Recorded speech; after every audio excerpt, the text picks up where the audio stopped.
¿Cómo están, muchachos? ¿Qué tal? Buenos días, buenos días. A ver, vamos a empezar, ¿ya? Vamos a compartir pantalla.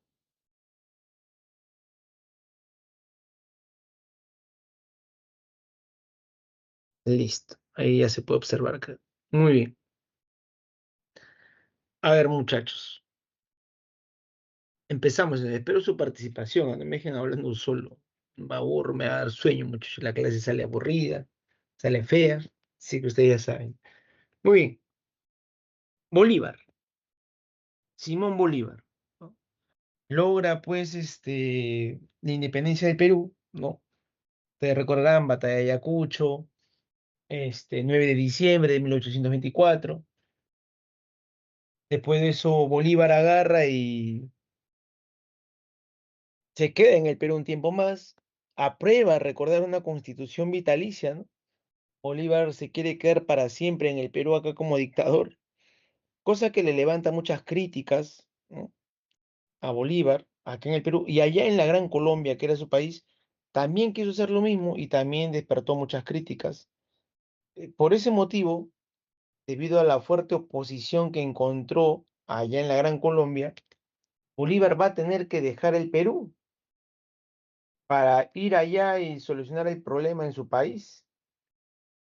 Apenas deja el Perú, eso es aprovechado por los peruanos para eliminar esa constitución vitalicia, quitar esa constitución vitalicia y elegir un nuevo presidente, ¿no? Elegir un nuevo presidente. ¿A qué presidente lo pusieron, profesor? A la mar. Entonces, inicia una nueva etapa en el Perú, una etapa republicana, una etapa donde este, ya nos vamos a gobernar solitos, ya no va a haber injerencia ni por parte de San Martín ni de Bolívar, ¿no? Por fin solos, como se dice, por fin solos. Bien, muchachos, empieza pues una etapa llamada el primer militarismo, nuestra primera etapa república. Así está claro, ¿no, chicos? Lo que vamos a ver ahora es el aspecto, las características sociales, políticas, económicas e internacionales de este primer militarismo, chicos. O de este inicio de la República Peruana, realmente, ¿no? Vamos a ver cómo inició la República del país. A ver, en el aspecto social, ¿cuál era la situación del indio, chicos? A ver, dígame. ¿Ustedes creen que el indio cambió su situación? ¿El indio del virreinato es distinto al indio de la República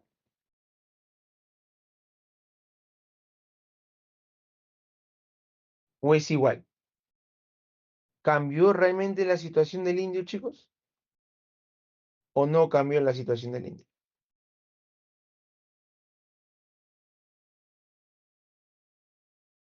¿Cambió o no cambió? A ver, ¿qué me dicen? Espero sus participaciones, ¿ah?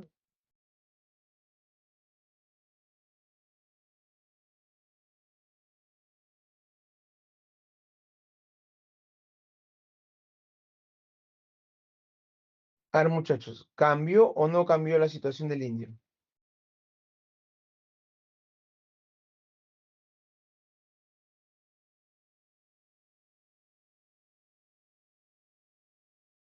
A ver, un momentito, muchachos.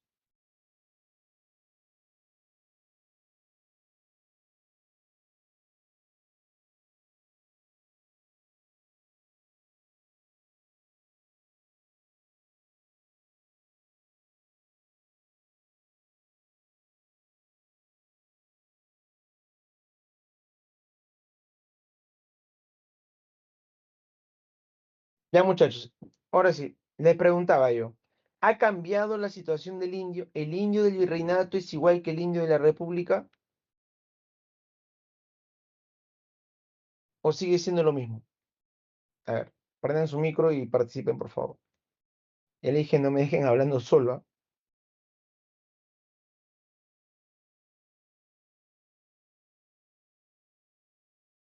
No, profe, no es el mismo. ¿No es el mismo? ¿Cambió? Realmente la situación es igual, ¿ah? A ver, el indio del virreinato es un indio abusado, maltratado, un indio pues que está siendo violentado, que no tiene nada, ¿no? Y ahora que pasamos a hacer pues una república, ¿el indio ha cambiado su situación? Realmente no, ¿ah? El indio sigue igual, muchachos, ¿no? En la república. Maltratado, abusado, violentado, olvidado. Ustedes si van a la sierra, por ejemplo, hasta hoy en día, ¿no? No hay salud, no hay educación, no hay buenos colegios, no hay buenos hospitales. Entonces, realmente la situación del indio no ha cambiado nada, muchachos. Si hoy día regresan los españoles y nos creamos nuevamente un virreinato, el indio sigue en lo mismo. No va a sentir la pegada. ¿Te das cuenta? Eso es lo que pasaba con el indio. Ahora, con el negro. El negro a inicios de la República sigue siendo esclavo. La esclavitud continúa, muchachos. Profesor, pero San Martín dio una ley, ¿se acuerda? La libertad de vientres. Toda persona que nace después del 28 de julio nace libre. Sí, pero esa ley nunca se puso en práctica realmente, muchachos. El negro sigue siendo esclavo. Más adelante todavía. Vamos a esperar unos 20 años para que recién al negro se le dé su libertad allá durante el gobierno de Ramón Castilla, ¿no? Muy bien. En el aspecto económico, ¿cuál es la situación? Empiezan nuestros empréstitos con Inglaterra, empieza nuestra dependencia económica con Inglaterra y nuestras principales fuentes de ingreso van a ser el tributo indígena y las aduanas. Profesor, ¿qué cosa es el tributo indígena? Em, el tributo indígena es un impuesto, ¿no? Un tributo que pagan los indios. ¿Y por qué lo pagan, profesor? Por tener cara de indio, así de simple, muchachos. Lo pagan los indios por tener cara de indio, imagínate. El tributo indígena. Eh, Vamos a ver que cuando llega San Martín decide eliminar el tributo indígena, muchachos. San Martín dice, no, está mal que se pague el tributo indígena. No, se tiene que eliminar. El indio no tiene que pagar. Y San Martín lo elimina. Pero cuando llega Simón Bolívar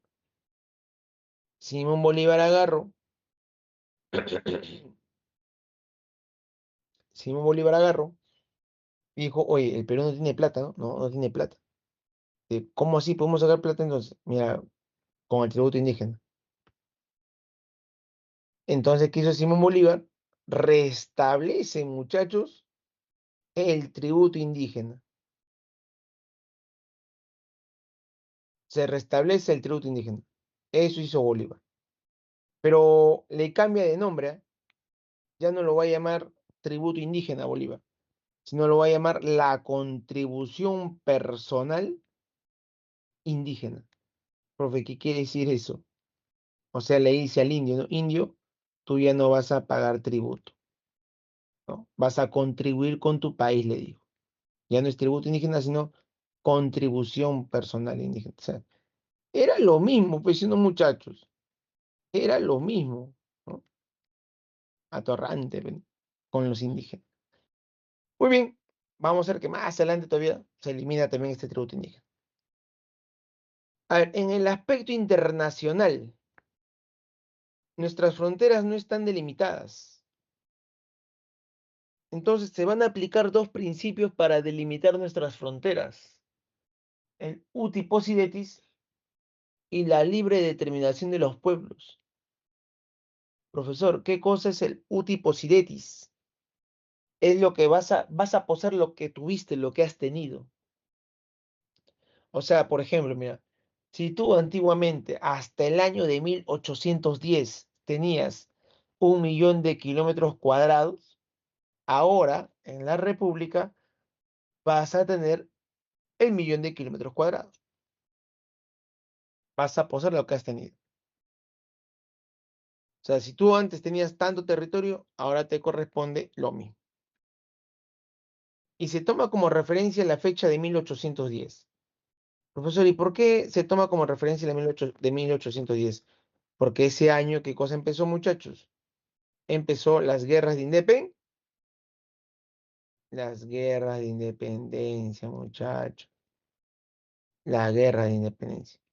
Ahí está. Y también la libre determinación de los pueblos. ¿Qué es la libre determinación de los pueblos? Es cuando eh,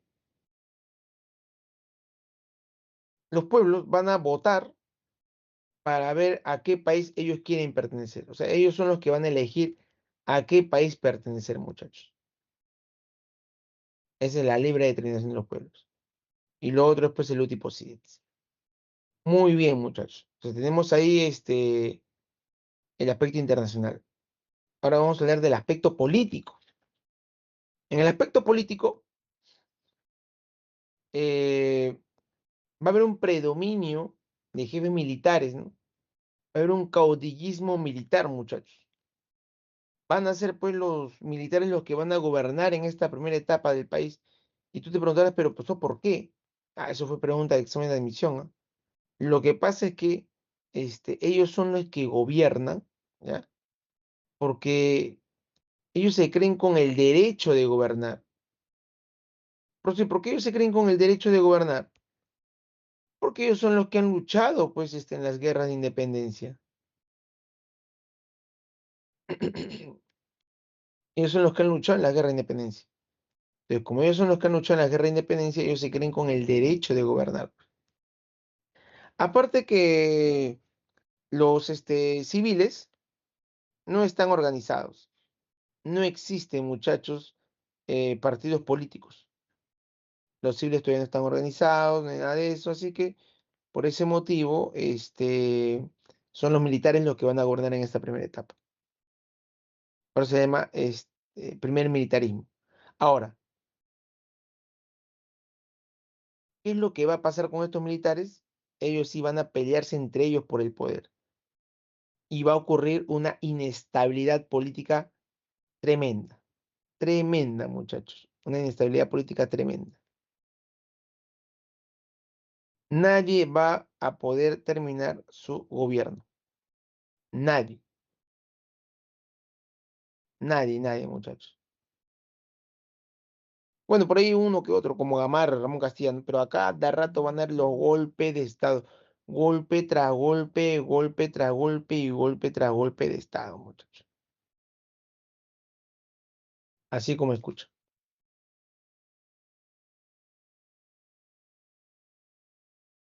¿Quiénes son estos presidentes militares que van a sufrir estos golpes de Estado? Acá lo vamos a ver justamente, mira, la inestabilidad política. Vamos a empezar con José de la Mar. Bien, hasta acá, muchachos. Antes de empezar de hablar de los gobiernos, ¿alguna duda? ¿Dudas?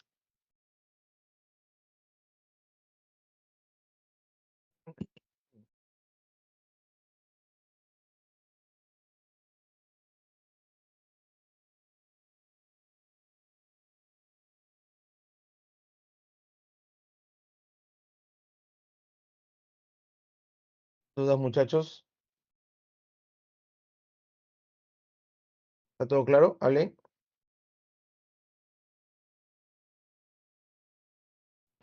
Todo bien, profesor. ¿Todo claro? Sí. Ya, muy bien, excelente, excelente, excelente. Vamos a seguir entonces.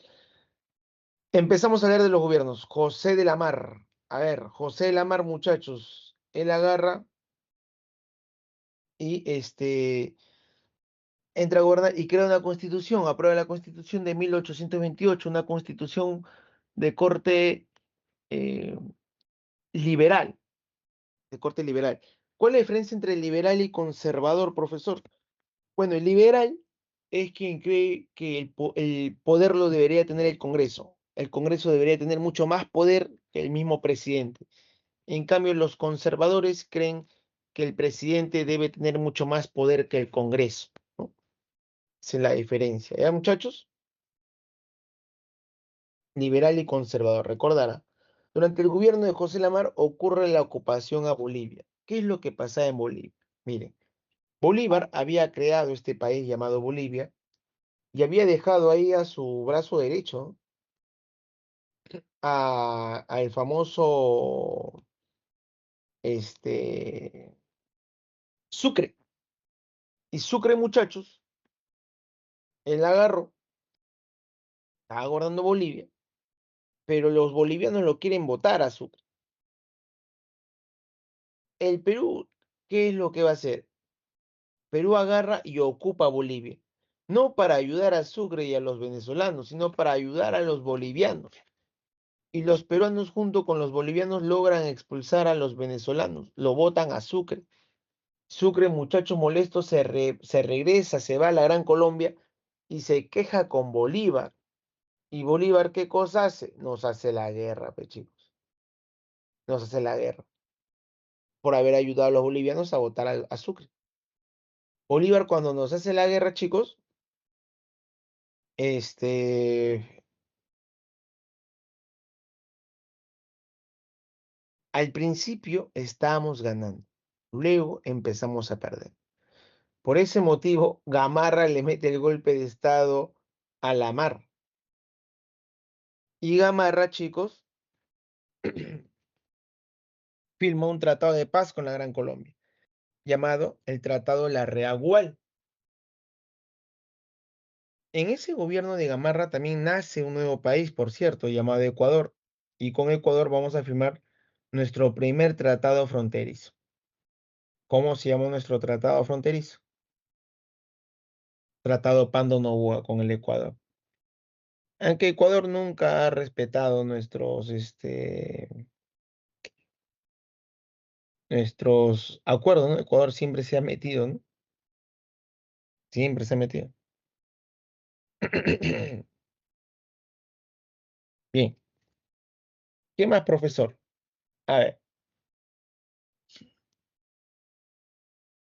Gamarra sufría a cada rato intentos de golpe de Estado, no solamente militar, sino desde el Congreso también.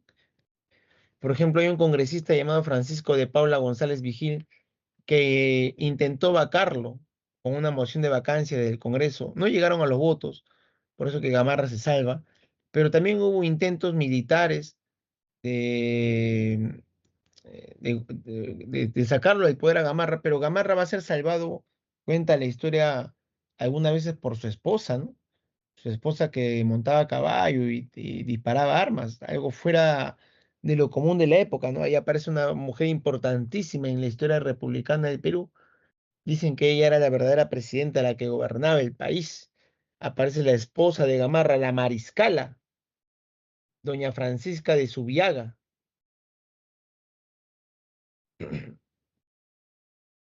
la famosa mariscala, ¿no? Claro, muchachos. Doña Francisca de Subiaga, doña Pancha, parece. Bien, gracias a ella, Gamarra salva el golpe de Estado. Y Gamarra es uno de los pocos presidentes que logra culminar su gobierno, ¿no? Luego Gamarra convoca elecciones y gana José Luis de Orbegoso, o Luis José de Orbegoso, que se enfrenta en esas elecciones a Pedro Bermúdez.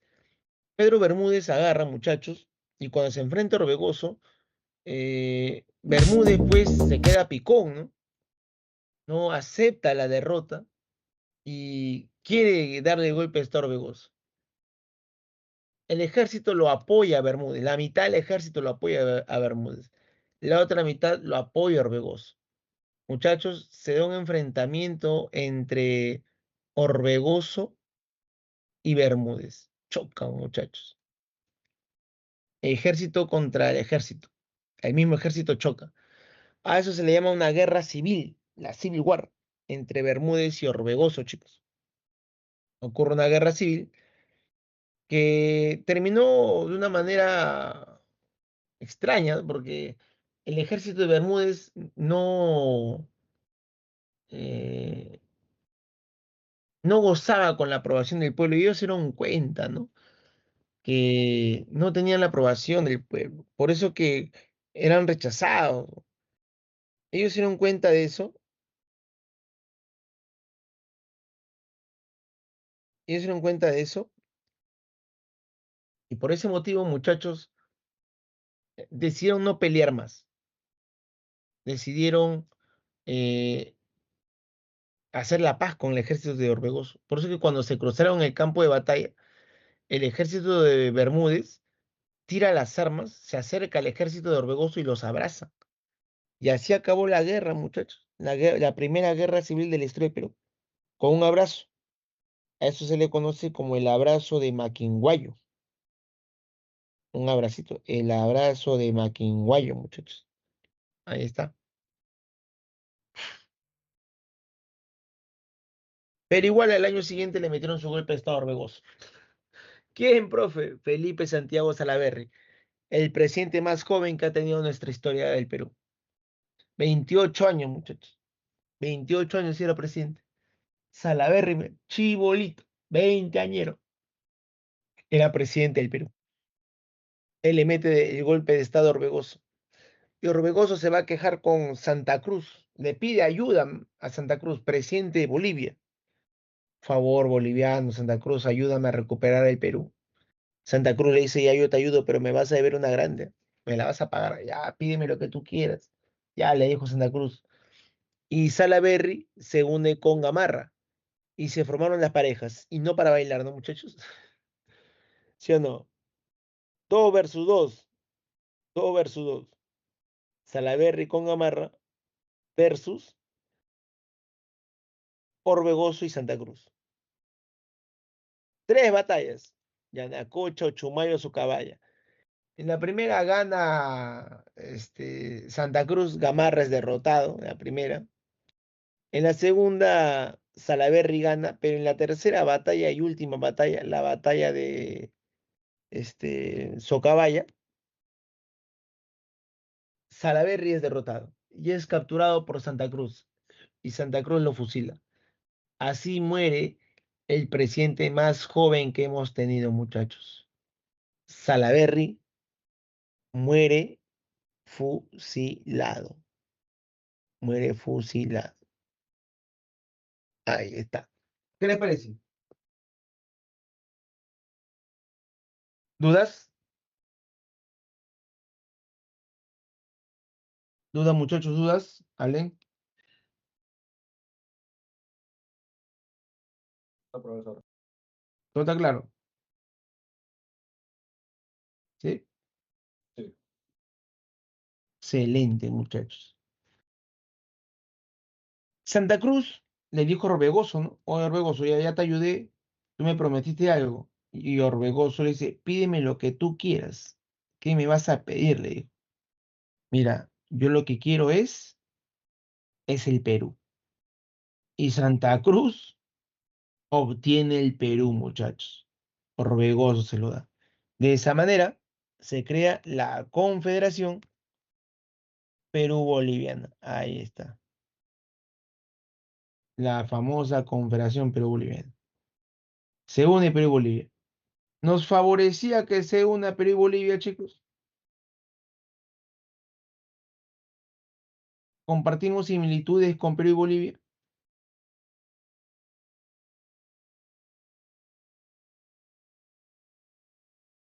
Bueno, la verdad es que sí, ¿no?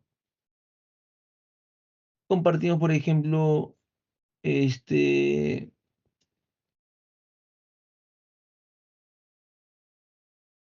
territorio, ¿no? El lago Titicaca, Titi que está para nuestro lado y el resto que está en Bolivia, ¿no? Lago Titicaca. Compartimos idioma, el idioma Aymara, idioma Aymara, ¿no? ¿Qué más? Compartimos, por ejemplo, eh, cultura, cultura tiahuanaco, cultura de los incas, ¿no? ¿Te das cuenta? Aparte que sí nos conviene estar unidos a Bolivia, bueno, al menos en esa época, ¿no? Había más mercado, había más recursos, más personas, ¿no? O sea, sí, sí nos favorece, muchachos, ¿no? Bueno, al menos en esa época, hoy en día no sé, pero en esa época sí. La cuestión es que si nosotros nos convertimos en una gran potencia, eso no le favorece a quién, a nuestros vecinos que están al sur, pues, muchachos. Nuestros vecinos que están al sur no van a querer. Pues. ¿Por qué? Porque ellos tienen esa famosa doctrina Portales, ¿no? Que está acá, miren, en la lectura, creo que sale, de Diego Portales, la doctrina Portales. Ellos buscaban crecer. Y si ellos ven que el Perú se convierte en una gran potencia, ellos nunca van a poder crecer, muchachos. Es la doctrina Portales, ¿no? Y lo peor es que el Santa Cruz todavía saca una ley que eh, perjudica la economía chilena y argentina. ¿Cómo se llama esa ley, muchachos? ¿Cómo se llama la ley que sacó la Confederación Perú-Boliviana? A ver, ¿quién se acuerda?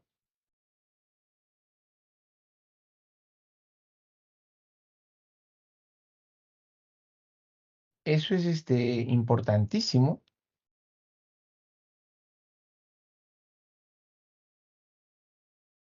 Esa ley, muchachos, a cada rato lo preguntan en examen de admisión, ¿eh? ¿Cómo se llama la ley que sacó Santa Cruz que perjudicó a la economía chilena?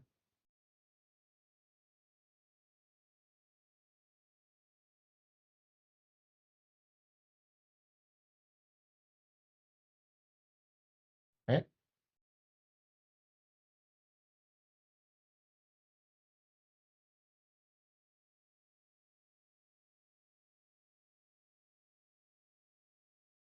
¿Alguien?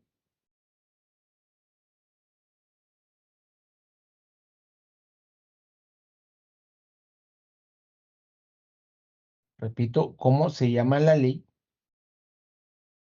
que saca Santa Cruz que perjudica a la economía chilena?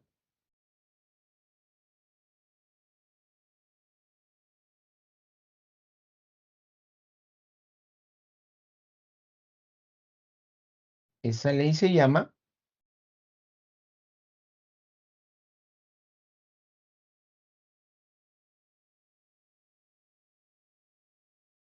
¿ah?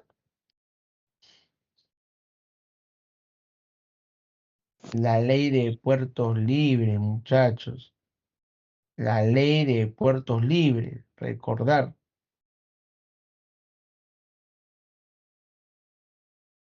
Profesor, ¿y qué es la ley de puertos libres? Decía lo siguiente, mira.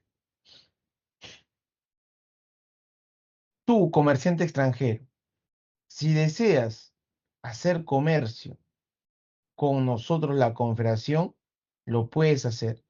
Y hay más, te vamos a dar beneficios. Mira. Si tú primero vienes al Perú, a la Confederación, perdón, a uno de nuestros puertos como el puerto del Callao, no se te paga, o perdón, no se te va a cobrar impuestos aduaneros. Pero amigo comerciante, si tú primero vas a Argentina o te vas a Chile y luego vienes al Perú, te vamos a cobrar impuestos aduaneros. Entonces, ¿qué hacían los comerciantes extranjeros, muchachos? Les favorecía venir directamente al Perú, a la Confederación. ¿Para qué van a ir a Chile? Acá en la Confederación hay más mercado, más gente, más recursos. Entonces, eso perjudicaba a la economía chilena. Por eso que los chilenos decidieron venir y destruir esta confederación. Hicieron la famosa campaña restauradora, ¿no? Las campañas restauradoras. Dos campañas. La primera campaña fracasó, fue dirigida por Blanco Encalada, un argentino. La segunda campaña restauradora ya vinieron con más gente, ¿no? Vinieron con peruanos también como Ramón Castilla, vino Gamarra también, y logran derrotar a Santa Cruz en la batalla de Yungay, muchachos. Santa Cruz lamentablemente derrotado, y a Gamarra lo eligen como presidente. Inicia el segundo gobierno de Gamarra. Gamarra como presidente, que está, miren, lo que va a hacer es aprobar una constitución, la constitución llamada la Cuarentona, se aprobó en 1839. Y Gamarra tiene un sueño también, muchachos. El sueño de Gamarra era unir Perú y Bolivia. Pero, profesor, usted hace un rato me dijo que Gamarra vino a destruir la confederación. Sí, pues. ¿Qué profesora lo quiere unir? Sí, pues. ¿Por qué? Que Gamarra pues decía, ¿no? A ver, esa confederación, su dictador es un boliviano. El poder central está en Bolivia y eso no puede ser así. El poder central debería estar en el Perú. Aparte que el gobernante debería ser un peruano, no un boliviano. Por eso que Gamarra intenta unir el Perú y Bolivia, pero fallece, ¿no? En una batalla, la batalla de Ingaví. Muere Gamarra. Otro dato importante de este gobierno de Gamarra es que se empieza la explotación del guano. Y viene la pregunta, ¿qué es el guano, chicos? A ver, les hago la pregunta, ¿qué es el guano?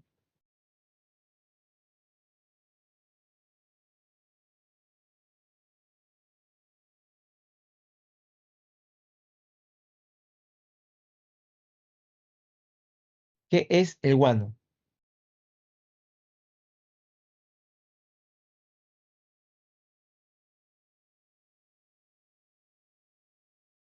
¿Alguien?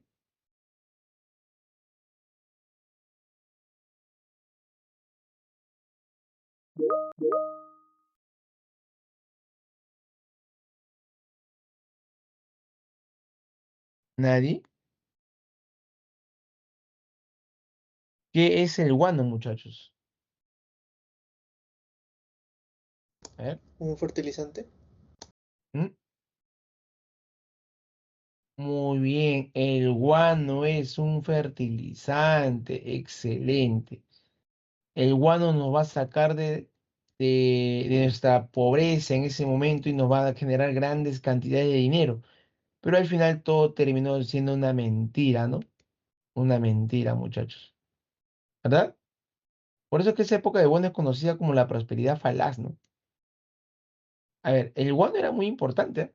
Miren, para que se den cuenta, un saco de guano, mira, un saco de guano equivalía a 20 sacos de excremento de oveja. O sea, para que te des cuenta que el guano era potentísimo, muchachos. El guano era pero potente, ¿te das cuenta? Muy bien. Se da la primera forma de vender el guano, el arrendamiento en el gobierno de Gamarra. El arrendamiento, pues, el alquiler de la isla, ¿no? El alquiler de la isla, ¿ya? De guano, de las islas de Chincha, pues, de las islas de Chincha. Lamentablemente, cuando Gamarra muere, ocurre un vacío de poder, se produce una anarquía militar. Pero todo este proceso de crisis es, muchachos, solucionada por Ramón Castilla, que finalmente agarra, derrota a Vivanco, convoca elecciones y empieza una nueva etapa, ¿no? El gobierno de Castilla y empieza esta etapa llamada prosperidad falaz. Prosperidad falaz.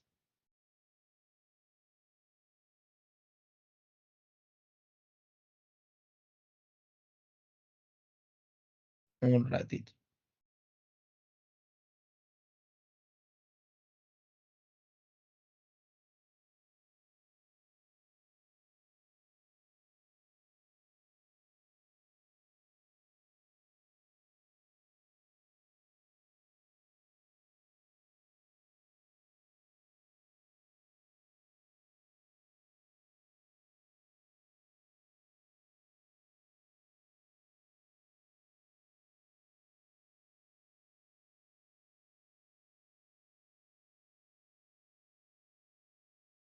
Ya, muchachos. ¿Dudas hasta acá? ¿Dudas? Está claro, ¿no? A ver, la prosperidad falaz, muchachos, es una etapa en la cual el Perú se convierte en un país próspero, pero al final todo terminó siendo una mentira, una falacia, ¿no?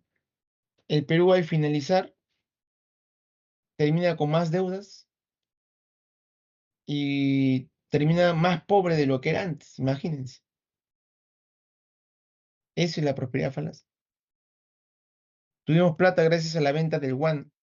Los sistemas de venta fueron el arrendamiento que te dije que era el alquiler de la isla, venta directa cuando el gobierno directamente vende el guano. También pues el tema de las consignaciones, cuando el gobierno peruano invita a empresarios a invertir en el dinero, perdón, en vender guano, y ellos, estos vendedores ganaban, pues estos consignatarios ganaban una comisión, y el monopolio guanero, que era cuando una sola casa se dedicaba a vender todo el guano, pues, ¿no? Ahí está. Hasta ahí está claro, ¿no, muchachos?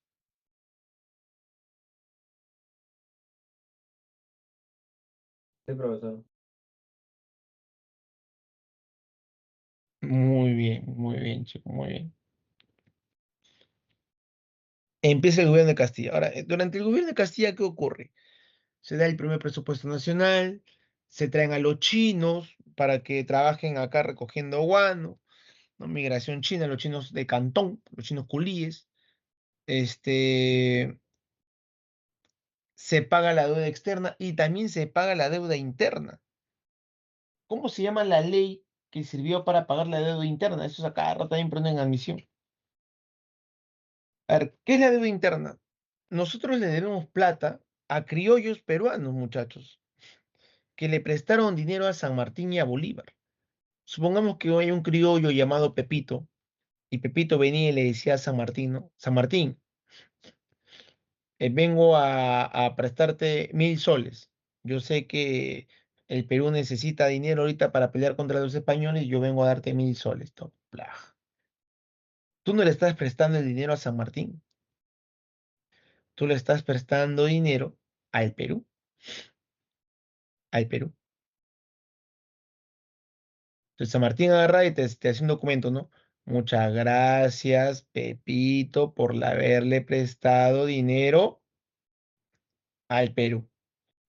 El día que el Perú te tenga dinero, te devolverá. Ahí está, toma tu documento. Entonces tú con ese documento agarrabas y ya, ¿no? Lo guardabas, algún día ibas a cobrar, ¿no? Y justo Ramón Castilla saca una ley, la ley de consolidación. Apunta ahí, ley de consolidación, que era la ley para pagar la deuda interna. Llegó el momento de cobrar Pepito, y Pepito iba con su documento y decía, oye, ya puedo cobrar bien, ¿no? Y le pagaban a Pepito. Se hablaba de que la deuda, según Ramón Castilla, era de 5 millones de soles, muchachos. 5 millones de soles. Pero cuando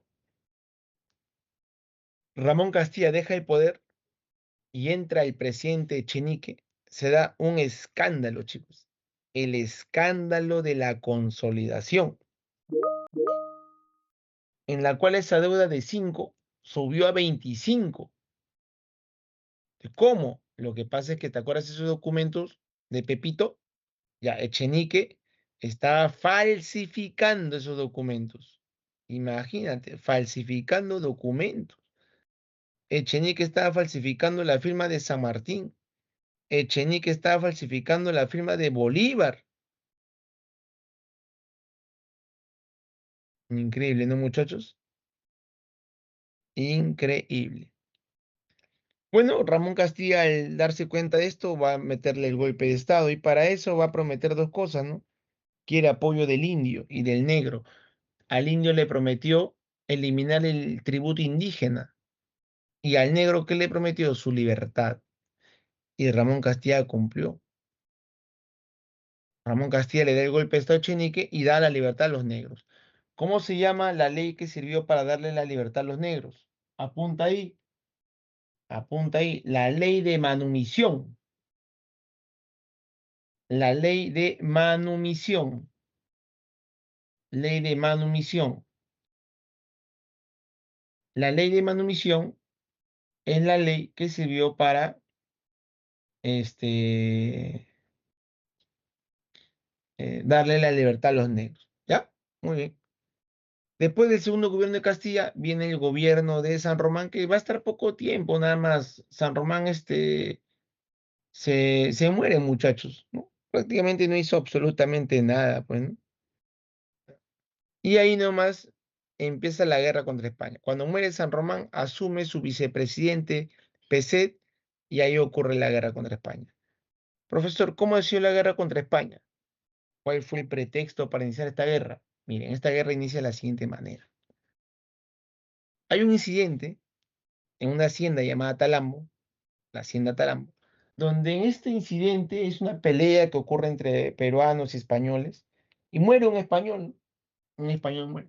El gobierno de España agarra y dice, sí, Perú, ustedes están matando españoles, ustedes son malos, hay un genocidio allá en el Perú, hasta que se dedican a matar españoles. Mentira, pues muchachos. Entonces España pide explicaciones y le dice al Perú, voy a ir a investigar. Para eso voy a enviar un comisario regio. Dice. Un comisario regio era una autoridad virreinal, muchachos, que venía a hacer investigaciones judiciales.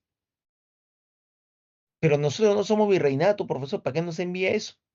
Ah, por eso España lo hizo con segunda.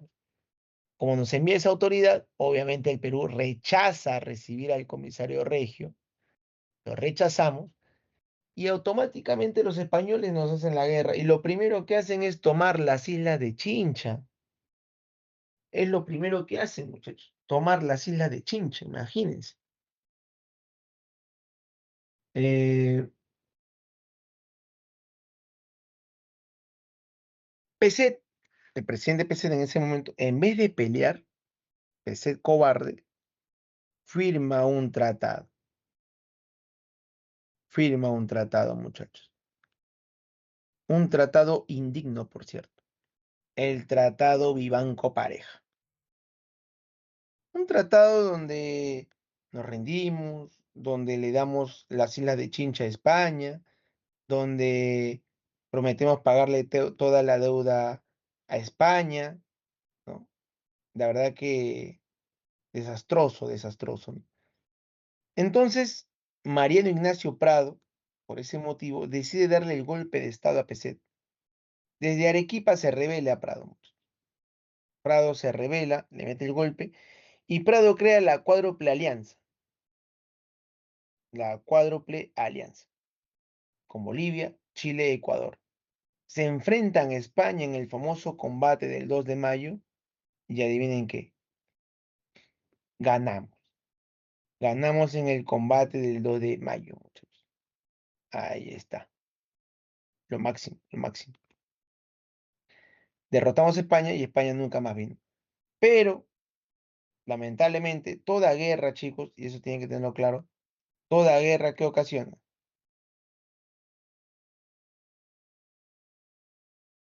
Toda guerra ocasiona crisis.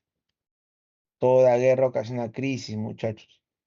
Crisis económica, ¿no? Crisis social, ¿no? No hay plata. Pero viene el gobierno de Balta, muchachos. Y Balta agarra y nos consigue dinero nuevamente. Porque Balta va a firmar el famoso contrato Dreyfus, en la cual nuevamente tenemos mucho dinero. Pero ¿en qué se lo gasta Balta? En construir ferrocarriles. Gastaré en ferrocarriles lo que otros gastaron en guerras civiles.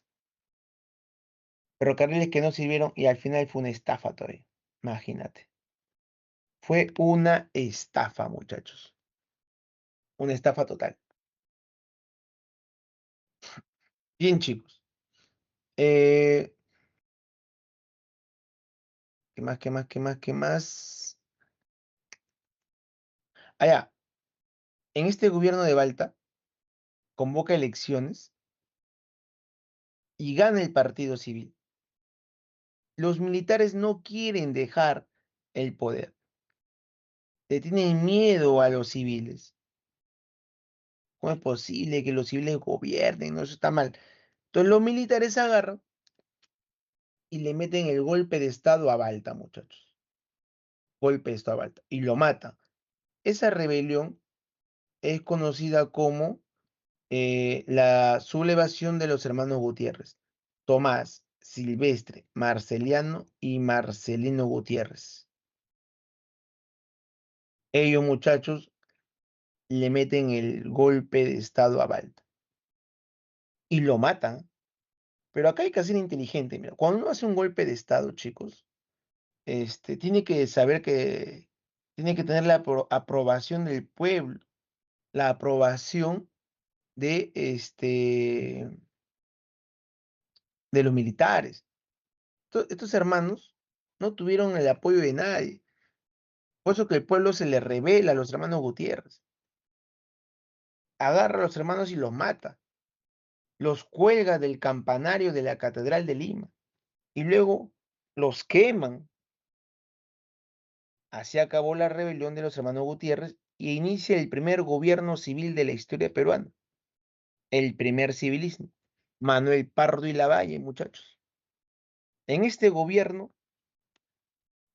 Pardo, como está en crisis económica, ya no hay dinero, el dinero se gastó en ferrocarriles, él agarra y decide ahorrar dinero. Y la única manera de ahorrarse dinero era pues eh, no gastar en cosas que no servían supuestamente para Pardo, ¿no? Y para él el ejército no servía, las armas no servían. Y deja de comprar armamento militar, deja de comprar buques militares, reduce las tropas militares. Y cuando la gente le decía, oh, Pardo, pero estamos, mira, Chile es nuestro enemigo, ya, ¿no? Hay una amenaza siempre ahí. No, no se preocupe, yo tengo un amigo que me va a defender. ¿Y quién es tu amigo que te va a defender? Bolivia. Había firmado un tratado defensivo con Bolivia, de alianza defensiva con Bolivia. Tratado secreto. Tratado secreto con Bolivia.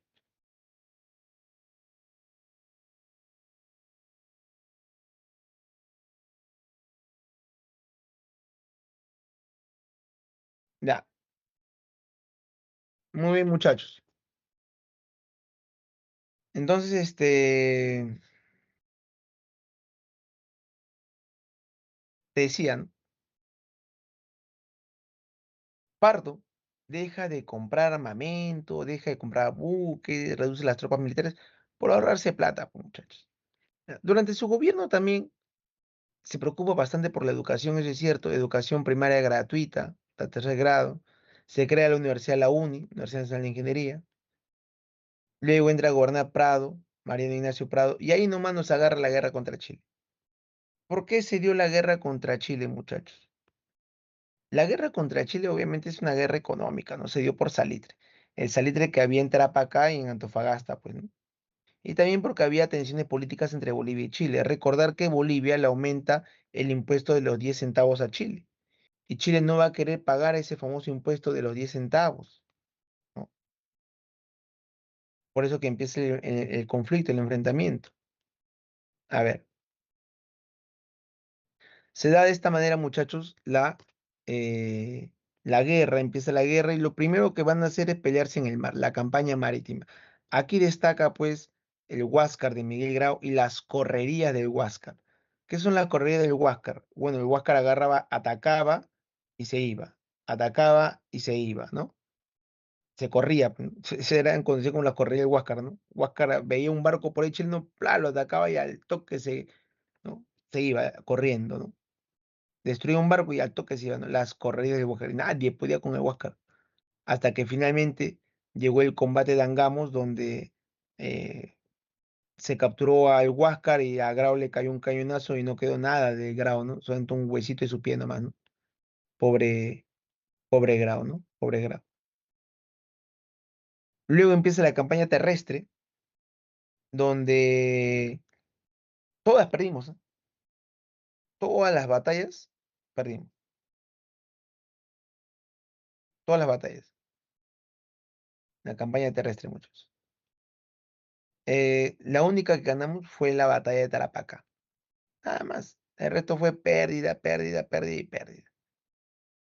Destaca la batalla de Arica, en la cual aparecen dos de nuestros grandes héroes nacionales.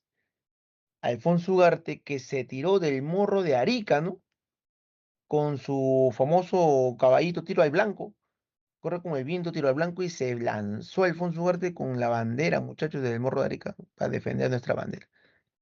Y también Francisco Bolognesi, que dijo que tenía deberes sagrados que cumplir y que los iba a cumplir hasta quemar el último cartucho, cosa que hizo Bolognesi, ¿no? Murió allá en Arica. Mientras tanto, la situación interna del Perú era caótica. Prado dijo que iba a ir a comprar armas a Europa, nunca regresó. Piero le da el golpe de Estado, ¿no? Eh, y Chile viene hacia Lima, campaña hacia Lima. Fracasa, muchachos, las negociaciones de paz. Chile pedía territorios, el Perú no quería darle territorio. Vienen a Lima, batalla de San Juan, batalla de Miraflores, hacen un saqueo de Chorrillos, violaciones, incendios, de todo hubo en Lima, muchachos, ¿no? Robos de las bibliotecas, cosas culturales, todo nos robaron los chilenos. Ya, ocurre una ocupación chilena en Lima, pero empieza la resistencia de la Breña.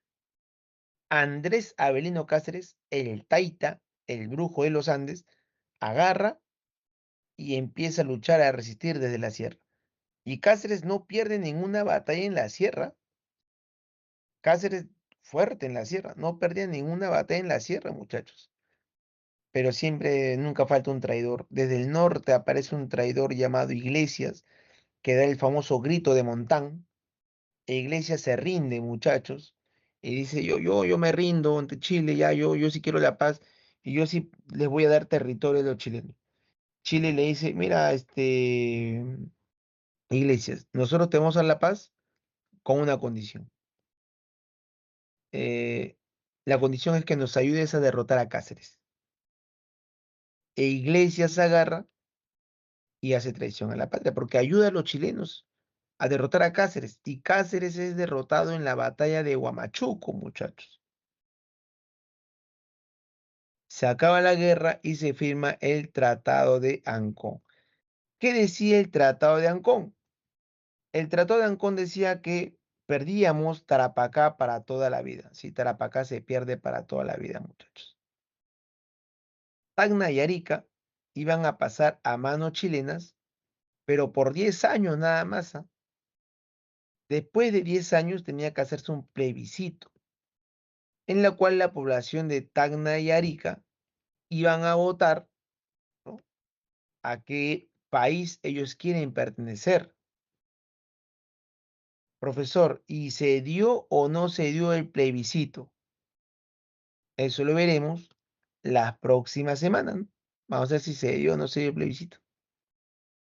Consecuencia, muchachos, de la guerra. A ver, económicamente, nuestra infraestructura totalmente destruida. Se pierde los ingresos del guano y del salitre. Aspecto político, la gente le echa la culpa al civilismo. Y nuevamente vamos a arroparnos bajo gobiernos militares. Se fortaleció nuevamente el caudillismo militar.